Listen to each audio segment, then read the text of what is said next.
2023 was the biggest year for the channel, and I got a chance to review some really cool and game-changing gear. But which ones were my favorite, and which ones were the most impactful to my setup? Let's discuss.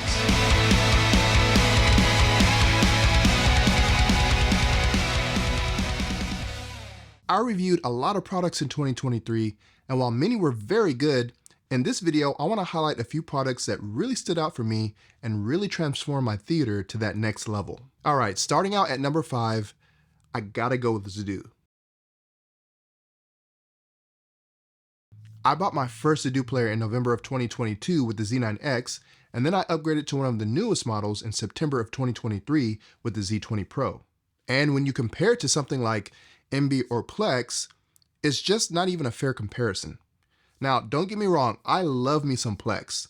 I've been using Plex for over 10 years, and it's a great tool that served me well, especially during the pandemic, by being able to stay connected and watch movies with friends and family.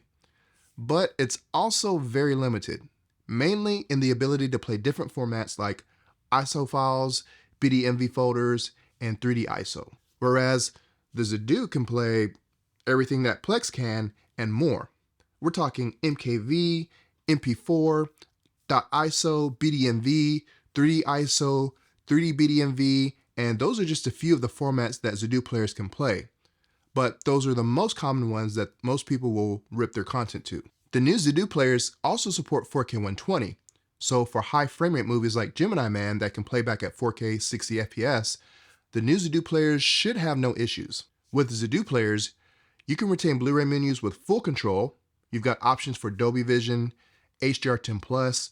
You can integrate your lights to come on or turn off when you pause, play, or stop a movie.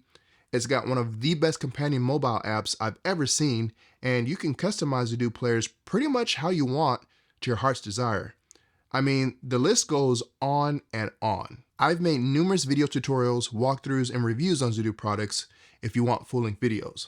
I won't deep dive into all the features in this video, but if you're into ripping your disc to stream throughout your house over your local network and want the best quality for audio and video with the most intuitive and functional player for a streamlined experience, check out Zidoo players because they're awesome. Coming in at number 4 is going to be the Epson LS12000B.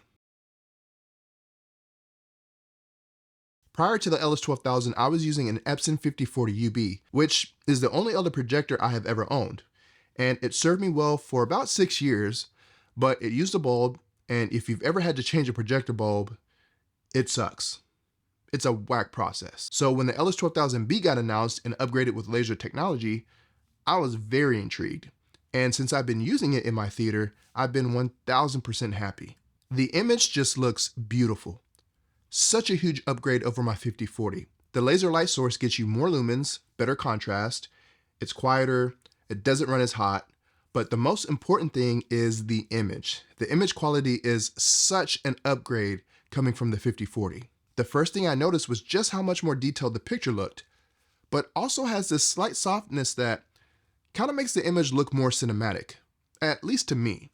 And then you have the brightness. This thing gets super bright. If you have a lot of ambient light coming in your room, then this projector should work well for you. And if you have a light controlled room like I do, then the image is just going to look that much more exceptional. I didn't touch on this in the LS12000B review video, but gaming in 4K Dolby Vision looks great as well. Unfortunately, I can't speak to 4K 120 gaming as I don't own any games in 4K 120, but if you're watching this and you own an LS12000B and game at 4K 120, then let me know your thoughts down in the comments. Coming in at number 3 is going to be the THX Dominus MAK X15 Plus. This sub pummeled my theater. With two 15-inch drivers in a push-pull configuration, the X15 Plus was definitely one of my favorite products to review for 2023, and I almost put it at number 2. This was my first experience with the 15-inch sub in my theater, and not only did the X15 Plus have two 15-inch drivers, it's also THX Dominus. Also another first for me, and man, was it a lot of fun integrating this into my setup. The biggest subwoofer that I've owned and still currently own is the SVS PB4000. The PB4000 has a 13.5-inch driver and can basically pressurize the room by itself depending on where you sit. It's a phenomenal sub that can outperform other subs costing 2 to 3 times more. That being said, as great as my PB4000 is, having two 15-inch subs in one cabinet that is THX Dominus rated is just something you have to experience. This thing blew my mind and nearly blew me out of my seat. It took a bit to dial in and find the right setting for my room, but once I did, man, the X15 Plus took my theater to new lows, in a good way. And once I paired it with my SVS PB4000, my home theater was thumping like I had never experienced before. The racing from Ready Player One was a totally different experience with the X15 Plus. When H's monster truck cuts and breaks through the other racer's vehicle, not only does it sound louder and visceral, but it felt more visceral. And that's what really stood out to me with the X15 Plus. This is a subwoofer that you definitely feel when those low bass notes hit. Anytime a car explodes, you're treated with an instant chest thumping bass that pressurizes your room, and even smaller effects like when the firecracker explodes at the beginning of the race, there was a lot more heft and weight and realism that makes it feel like there's a firecracker exploding right in front of you. And of course, anytime Kong is on screen, the X15 Plus just destroys anything that is not secure on your walls. The X15 Plus never sounded bloated, never sounded boomy. I really hated that I had to give it back. The opening scene from The Greatest Showman literally was shaking my screen with the X15 Plus.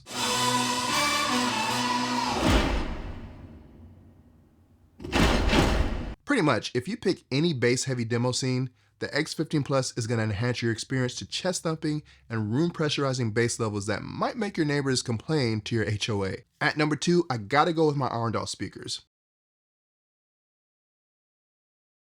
I rocked pretty much the same hodgepodge Polk speaker setup for 10 plus years.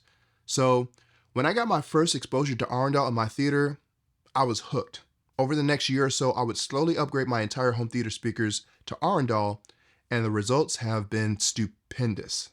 The 723 Monitor S's are probably my favorite speakers in my setup, especially the LCR. I've got 3 Monitor S's for LCR, 2 1961 monitors for surrounds, 2 more Monitor S's for my rear surrounds, 2 1961 bookshelf speakers for my front heights, and 2 1961 height speakers for my rear height, and I still have 2 more 1961 height speakers that I need to mount for my middle heights. So in total, I'll have 13 Arndal speakers in my space. Pair Arndal speakers with a good receiver or even better, a processor, and you're in for an audio extravaganza treat. These are in-game level speakers that will elevate your audio experience to a whole new level.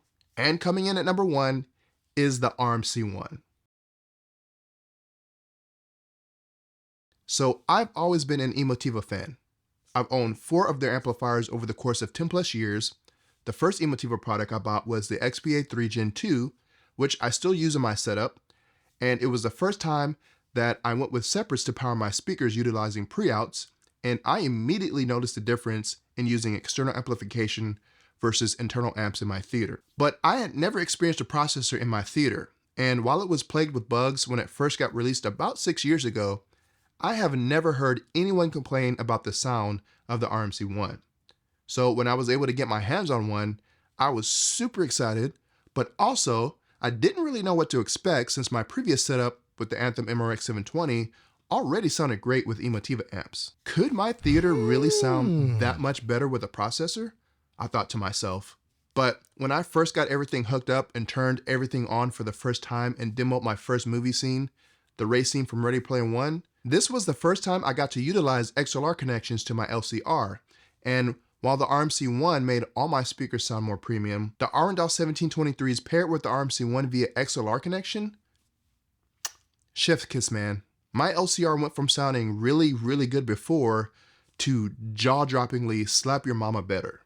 And this is from top to bottom on the frequency range. Not only did the RMC1 enhance the bottom end of my LCR with a super punchy and tight low end, it also brought out and highlighted incredibly nuanced and detailed sounds that you might miss with a lesser receiver, whilst providing me with an expansive soundstage that extends well beyond my walls. And using my PB4000 with XLRs also made a huge difference in fidelity as well. Some movies that really stood out with the RMC1 are Ready Player One,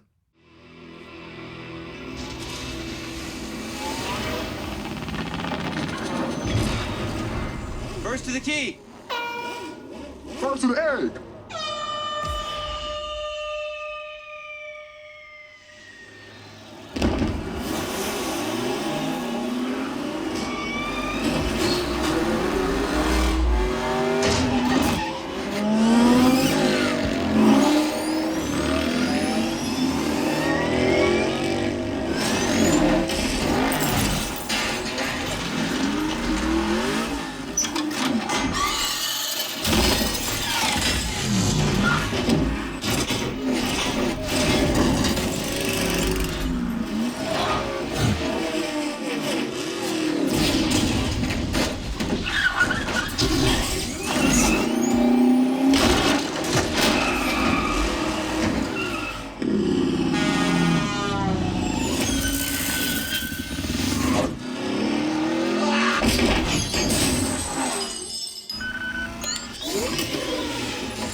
Godzilla vs. Kong.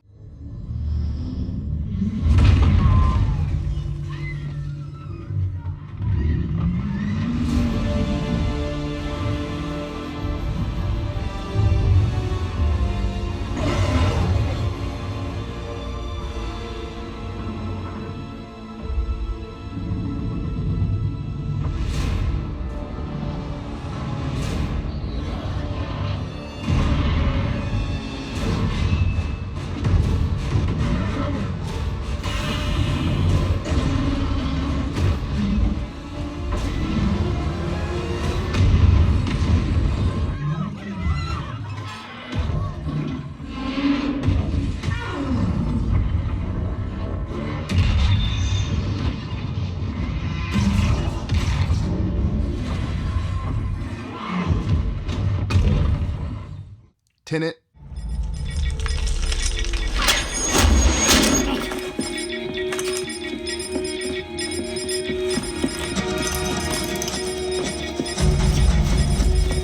That wasn't one of us. Okay, Bill.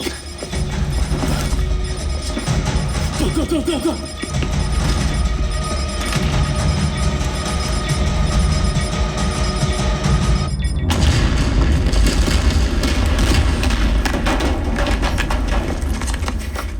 And Jurassic World Dominion.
The channel separation on the RMC-1 is phenomenal, top notch, and anything you throw at it, as long as it's a good mix, is just gonna put a huge smile on your face. And hopefully soon Emotiva will make good on their promise of being able to upgrade the RMC-1 to more channels with the expansion modules, because that is gonna be a game changer. So those are my top 5 personal favorite products reviewed for 2023. What will make the list in 2024? We'll have to wait and see. But make sure you're subscribed to the channel so you don't miss a single product review or home theater tour for 2024. I've got some good ones coming.